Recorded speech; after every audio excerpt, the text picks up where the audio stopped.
નમસ્કાર, પ્રણામ, સ્વાગત છે તમારું એક નવા વિડીયોમાં। મિત્રો, એક 5 વર્ષની બાળકી કુંભ મેળામાં ખોવાઈ ગઈ હતી અને 24 વર્ષ બાદ એસપી બનીને પોતાના મા બાપને પાછી મળી। ત્યારબાદ માતા પિતાની એવી હાલત થઈ કે એ સાંભળીને તમારા હોશ ઉડી જશે। મિત્રો, આ બાળકી ખોવાયા પછી એની સાથે શું થયું હતું અને એ પાછી મળ્યા બાદ એના માતા પિતાની કેવી હાલત થઈ હતી, આખી કહાનીનું સત્ય જાણવા માટે આ વિડીયોને અંત સુધી ધ્યાનથી સાંભળજો। મિત્રો, દિલ્હીના એક અમીર ઘરમાં વિનોદ અને રેખા નામના પતિ પત્ની રહેતા હતા। તેઓ પોતાના સંયુક્ત કુટુંબમાં રહેતા હતા। પરિવારની આર્થિક સ્થિતિ ખૂબ સારી હતી। ઘરમાં કોઈ પણ વસ્તુની કમી નહોતી। વિનોદ અને રેખાને 2 દીકરીઓ હતી, પરંતુ ઘરમાં એક દીકરાની કમી હતી। એટલે રેખાના સાસુ સસરાને પણ એક દીકરો જોઈતો હતો। એના કારણે એ લોકો રેખા પર દબાવ બનાવતા હતા અને એવું કહેતા કે બસ હવે એક દીકરો આવી જાય તો અમારી આશા પૂરી થઈ જાય। પરંતુ ભગવાનની મરજી આગળ કોઈનું કંઈ ચાલતું નથી। મિત્રો, એવું કહેવાય છે કે ભગવાન બધા જ લોકોને બધું જ સુખ નથી આપતા। અમુક લોકોને આર્થિક સુખ આપે તો અમુક લોકોને સંતાન સુખ આપે છે। હવે ધીરે ધીરે સમય વીતવા લાગ્યો અને રેખાના પેટમાં સંતાન હતું।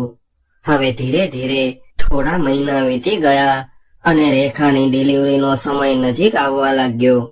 પરંતુ એના મનમાં ડર હતો કે કદાચ આ વખતે પણ દીકરી આવશે તો મારું શું થશે, કેમ કે મારા સાસુ સસરા અને પતિ દીકરો આવવાની આશા રાખીને બેઠા છે। એટલે રેખા ભગવાનને પ્રાર્થના કરવા લાગી કે હે ભગવાન, આ વખતે મને દીકરો આપજો। પરંતુ ભગવાનની મરજી કંઈક અલગ હતી। હવે ડિલિવરીની તારીખ આવી ગઈ અને રેખાને હોસ્પિટલમાં એડમિટ કરવામાં આવી। બધા જ લોકો બહાર રાહ જોઈ રહ્યા હતા કે આ વખતે દીકરો જ આવશે। પરંતુ થોડી વાર બાદ નર્સ એક દીકરીને પોતાની ગોદમાં લઈને બહાર આવી। દીકરીને જોઈને એના સાસુ સસરા અને પતિની બધી જ આશાઓ પર પાણી ફરી વળ્યું અને બધા જ લોકો નિરાશ થઈ ગયા અને રેખાને હોસ્પિટલમાં એકલી મૂકીને ઘરે આવી ગયા। પરંતુ રેખાની 2 દીકરીઓ એની સાથે હતી। બંને દીકરીઓ પોતાની નાની બહેનને જોઈને ખૂબ ખુશ હતી અને જ્યારે રેખાને ખબર પડી કે મારે ત્રીજી દીકરીનો જન્મ થયો છે ત્યારે એની આંખોમાં પણ આંસુ આવી ગયા। પરંતુ આમાં રેખા પણ શું કરી શકે? ભગવાનની મરજી આગળ તો રેખા પણ મજબૂર હતી। ધીરે ધીરે સમય વીતવા લાગ્યો અને રેખાએ પોતાની ત્રીજી દીકરીનું નામ કાજલ રાખ્યું હતું। સમયની સાથે કાજલ હવે મોટી થવા લાગી અને એ હવે 5 વર્ષની થઈ હતી। આ બાજુ પ્રયાગરાજમાં કુંભ મેળાનું આયોજન થયું હતું। શિયાળાનો સમય હતો અને ખૂબ ઠંડી પડી રહી હતી। આ બાજુ રેખાનો પતિ અને એના સાસુ સસરા રેખાથી નારાજ હતા। એ લોકોએ તો રેખાની ત્રીજી દીકરી એટલે કે કાજલને અત્યાર સુધી પોતાની ગોદમાં પણ ઉઠાવી નહોતી અને ન તો એની સાથે વાત કરતા। ઘણી વખત રેખાનો પતિ અને એના સાસુ સસરા એને એવું કહેતા કે કાજલને આપણે કોઈ અનાથ આશ્રમમાં છોડી દઈએ, કેમ કે 3 દીકરીઓને મોટી કરવી ખૂબ મુશ્કેલ છે। પરંતુ રેખાની જીદ હતી કે હું મારી દીકરીને પાળી પોષીને મોટી કરીશ। હવે અચાનક એક દિવસ રેખાનો પતિ એના માતા પિતા અને રેખાને કહેવા લાગ્યો કે પ્રયાગરાજમાં કુંભ મેળો આવી રહ્યો છે, એટલે આપણે બધા સાથે મળીને મેળામાં દર્શન કરવા જવું છે। ત્યારે રેખાએ કહ્યું કે અત્યારે ખૂબ ઠંડી પડી રહી છે અને આવા વાતાવરણમાં બહાર જઈશું તો બીમાર થઈ જઈશું। પરંતુ વિનોદના મનમાં કંઈક અલગ યોજના હતી, એટલે એ જીદ કરીને કહેવા લાગ્યો કે આ કુંભ મેળો 12 વર્ષે આવે છે અને આવો સમય પાછો નથી આવતો, એટલે આપણે મેળામાં દર્શન કરવા જવું જોઈએ। આવી રીતે વિનોદની જીદ જોઈને રેખાને ન ચાહતા હોવા છતાં પણ એની સાથે જવા માટે તૈયાર થવું પડ્યું, કેમ કે મહાકુંભ મેળો કોઈ નાનો મેળો નથી હોતો. આ મેળામાં કરોડો લોકો દેશ વિદેશથી આવે છે. હવે રેખાનો આખો પરિવાર પ્રયાગરાજ જવા માટે નીકળી ગયો. જ્યારે એ લોકો પ્રયાગરાજ પહોંચ્યા અને જોયું તો ત્યાં ઘણા બધા દિવ્ય સાધુ મહાત્માઓની ભીડ હતી. હવે શાહી સ્નાનનો સમય થયો એટલે વિનોદ એના પરિવારને લઈને સંગમ ઘાટ પર ગયો અને કહેવા લાગ્યો કે આપણે સ્નાન કરી લઈએ. હવે ધીરે ધીરે બધા જ લોકો સ્નાન કરવા લાગ્યા, પરંતુ રેખા પોતાની દીકરી કાજલને પોતાની પાસે લઈને ઊભી હતી. ત્યારે વિનોદ કહેવા લાગ્યો કે લાવ, કાજલને હું રાખું છું અને તું પણ સ્નાન કરી લે. ત્યારે રેખાએ એના પતિની વાત માની લીધી અને કાજલનો હાથ એના પતિના હાથમાં સોંપીને સ્નાન કરવા માટે પવિત્ર ગંગા નદીમાં પહોંચી ગઈ. પરંતુ હવે કંઈક એવું થવાનું હતું કે એની રેખાએ કલ્પના પણ કરી નહોતી. મેળામાં ઘણી બધી ભીડ હતી અને રેખા જ્યારે સ્નાન કરવા ગઈ ત્યારે જ વિનોદ પોતાની દીકરી કાજલને ત્યાંથી દૂર લઈ ગયો અને ગંગા ઘાટ પર દીકરીને એકલી છોડીને પાછો આવી ગયો અને પોતાની પત્ની રેખાને કહેવા લાગ્યો કે આપણી દીકરી કાજલ ક્યાંક ખોવાઈ ગઈ છે. હું ક્યારનો એને શોધી રહ્યો છું, પણ મને ક્યાંય નથી મળી રહી. આવી રીતે જાણી જોઈને વિનોદ પોતાની 5 વર્ષની દીકરીને ક્યાંક છોડીને આવી ગયો હતો. હાડ થીજાવી દે એવી ઠંડી હતી અને ખૂબ ભીડ લાગેલી હતી. આવી ભીડમાં વિનોદ પોતાની 5 વર્ષની દીકરીને એકલી છોડીને પોતાની પત્ની પાસે આવીને ખોટે ખોટો રડવાનો ઢોંગ કરવા લાગ્યો અને રડતા રડતા કહેવા લાગ્યો કે આપણી દીકરી ખોવાઈ ગઈ છે. મેં એને શોધવાની ખૂબ કોશિશ કરી, પરંતુ એ ક્યાંય મળતી નથી. આવું સાંભળીને રેખા તો ગભરાઈ ગઈ અને આમ તેમ દોડવા લાગી અને પોતાની દીકરીને શોધવા લાગી. પરંતુ કાજલ ક્યાંય ન મળી, કેમ કે એના પતિએ કાજલને દૂર છોડી મૂકી હતી. હવે કાજલને શોધતા શોધતા આખો દિવસ વીતી ગયો હતો. વિનોદ પણ ખોટે ખોટી એક્ટિંગ કરી રહ્યો હતો અને ખોટું ખોટું રડી રહ્યો હતો, જેથી કરીને રેખાને એના પર શંકા ન થાય. હવે રેખા થાકી ગઈ હતી અને એણે હાર માની લીધી હતી. પોલીસ સ્ટેશનમાં પણ કમ્પ્લેન લખાવી હતી. પોલીસ પણ કાજલને શોધી ન શકી અને હવે રેખા પોતાની બંને દીકરીઓને ગળે લગાવીને ખૂબ રડી રહી હતી, કેમ કે એક મા માટે પોતાની બાળકી સૌથી અનમોલ હોય છે. પરંતુ એની અનમોલ વસ્તુ એની દીકરી કાજલ આજે એની પાસે નહોતી. હવે થાકી હારીને એને પાછા પોતાના ઘરે આવવું પડ્યું અને ધીરે ધીરે સમય વીતવા લાગ્યો. હવે રેખા પોતાની બંને દીકરીઓને ખૂબ લાડ પ્રેમથી ઉછેરીને મોટી કરી રહી હતી અને કાજલની યાદમાં પોતાનું જીવન જીવી રહી હતી. એને ક્યાં ખબર હતી કે મારા પતિએ જ મારી નાની દીકરીને કુંભ મેળામાં છોડી દીધી છે. મિત્રો, હવે આ 5 વર્ષની બાળકીનું આખરે શું થયું હશે? આખરે આ 5 વર્ષની બાળકી આટલી ઠંડીમાં ક્યાં હશે અને કેવી હાલતમાં હશે? પરંતુ મિત્રો, કહેવાય છે કે કુદરત રાખે એને કોણ ચાખે.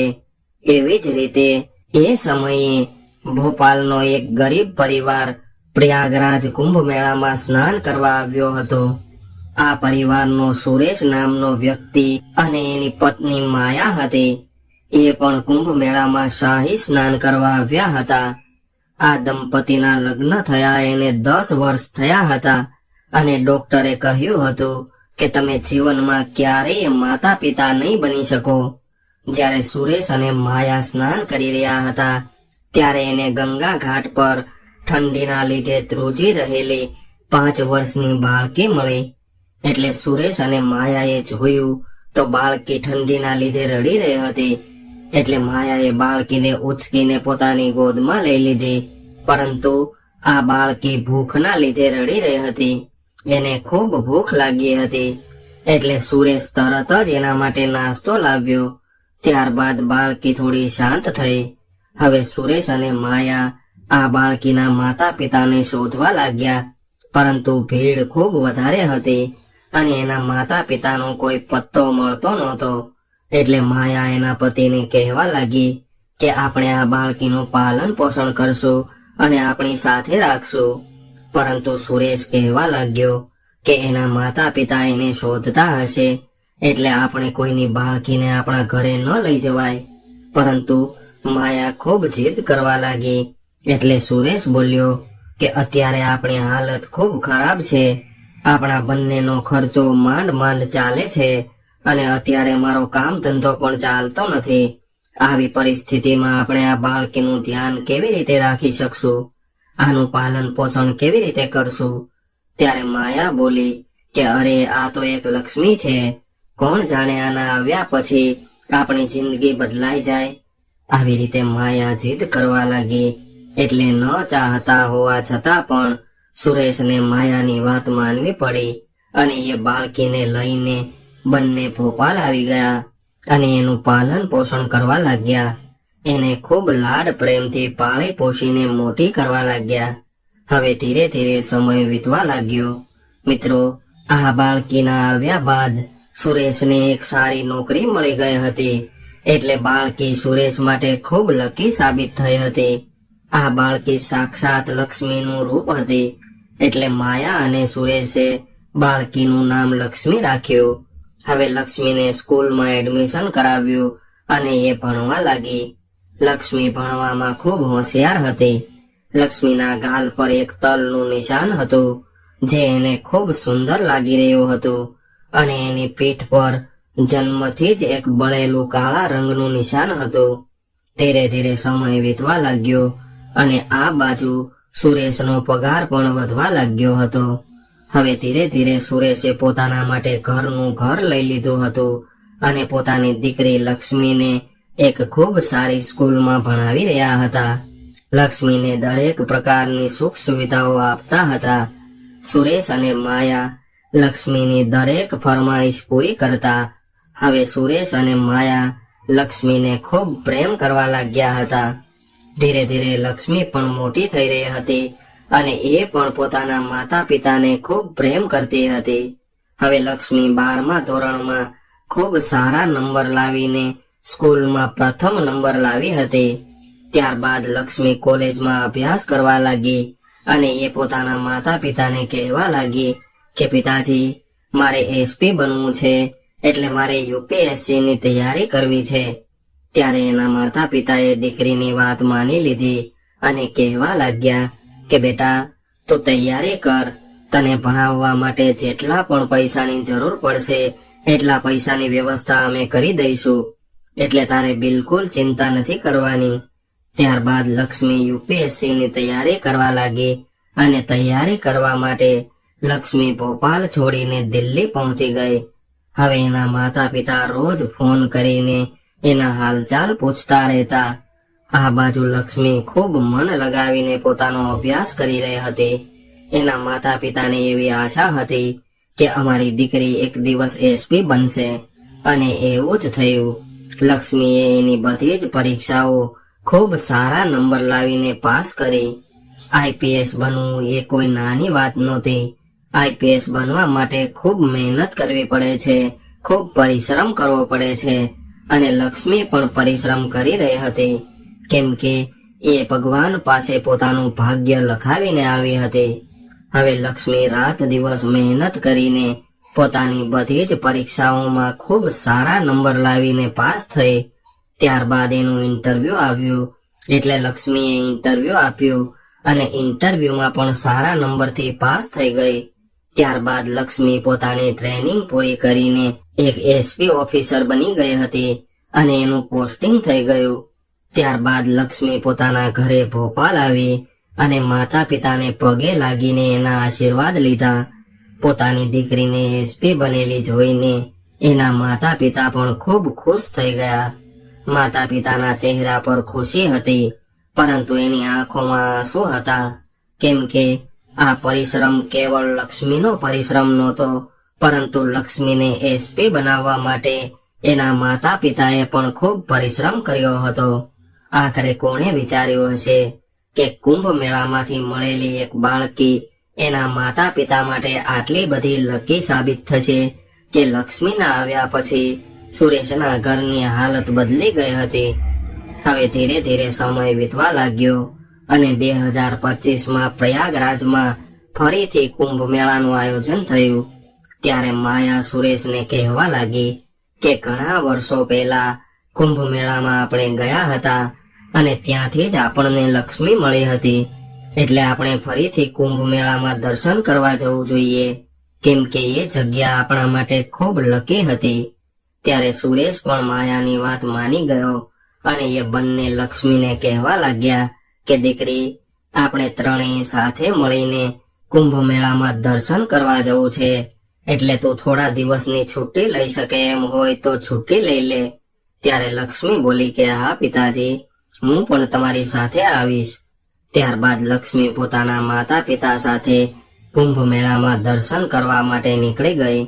મિત્રો, કોઈએ એવું વિચાર્યું પણ નહીં હોય કે એક બાળકી જે કુંભ મેળામાં ખોવાઈ ગઈ હતી, એ જ બાળકી 24 વર્ષ બાદ એસપી બનીને એ જ કુંભ મેળામાં દર્શન કરવા આવશે. મિત્રો, હવે એ જ ગંગા નદીનો ઘાટ હતો જ્યાંથી લક્ષ્મી મળી હતી. ત્યાં સુરેશ અને માયા સ્નાન કરી રહ્યા હતા અને એની દીકરી ત્યાં ઘાટ પર બેસીને પોતાના માતા પિતાને સ્નાન કરી રહેલા જોઈ રહી હતી. ત્યારે જ એક પાગલ જેવો વ્યક્તિ લક્ષ્મીને જોઈને એને પકડવા લાગ્યો. આવું જોઈને લક્ષ્મીને ખૂબ ગુસ્સો આવી ગયો અને એ વ્યક્તિને દૂર ભગાવવા લાગી.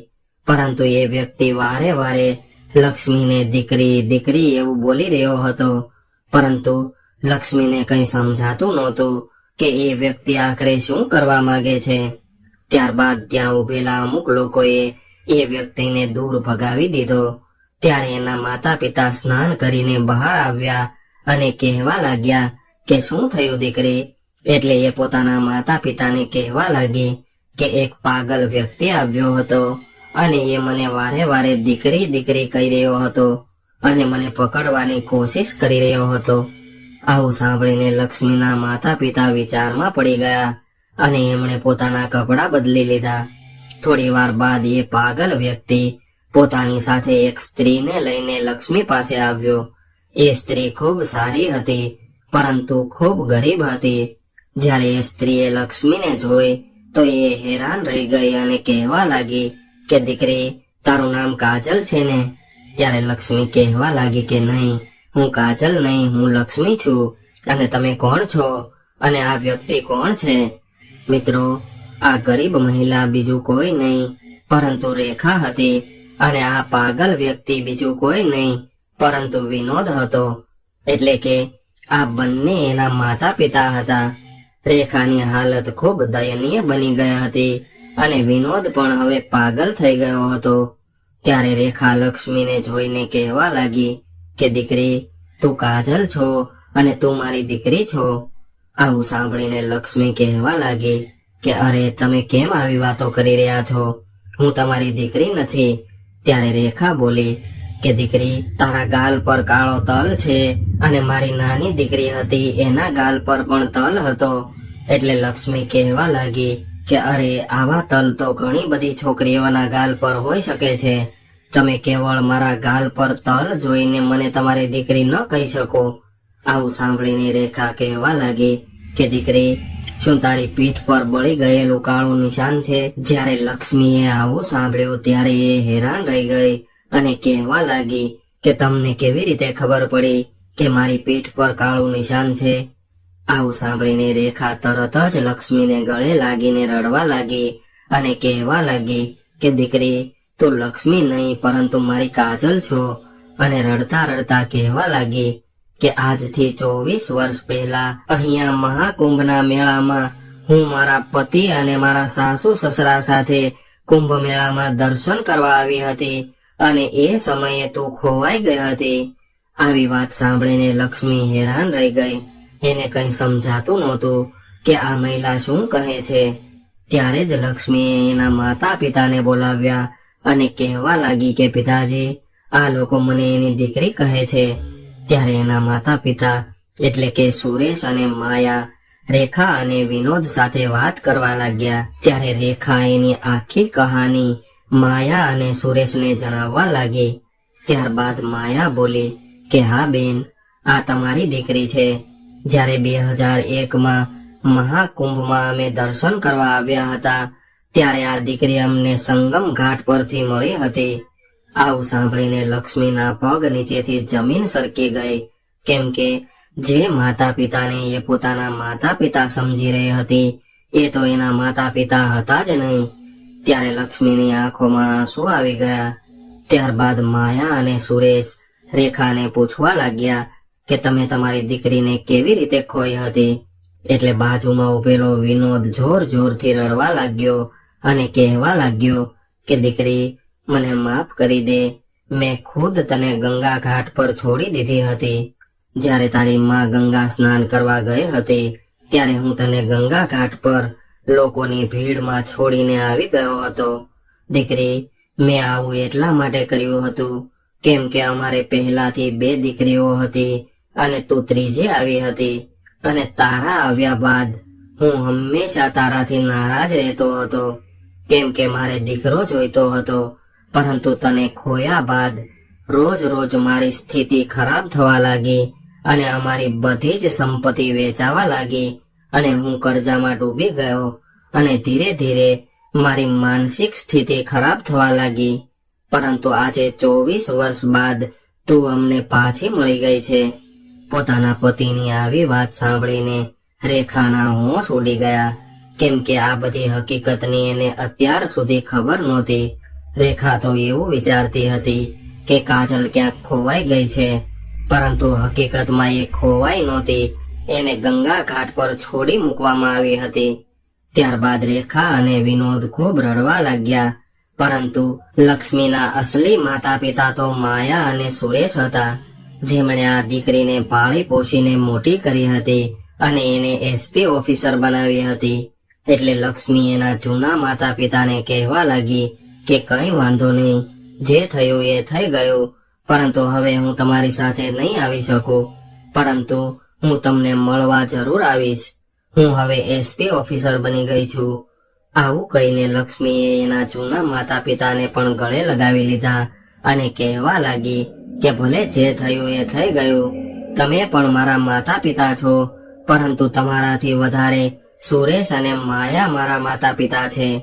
ત્યારબાદ લક્ષ્મી પોતાના માતા પિતા એટલે કે સુરેશ અને માયા સાથે પોતાના ઘરે જવા માટે નીકળી ગઈ અને ધીરે ધીરે સમય વીતવા લાગ્યો. હવે લક્ષ્મી પોતાના જૂના માતા પિતાને પણ ક્યારેક ક્યારેક મળવા જવા લાગી હતી. હવે વિનોદને ખૂબ પસ્તાવો થઈ રહ્યો હતો કે 24 વર્ષ પહેલા મેં મારી દીકરીને આવી રીતે એકલી ન છોડી હોત તો આજે મારી દીકરી મારી સાથે હોત અને મારી આવી હાલત ન થઈ હોત. તો મિત્રો, આજની સ્ટોરી તમને કેવી લાગી કોમેન્ટમાં જરૂર જણાવજો અને પસંદ આવી હોય તો વિડીયોને લાઈક, શેર અને નવા હોય તો ચેનલને સબસ્ક્રાઇબ જરૂરથી કરજો. હર હર મહાદેવ.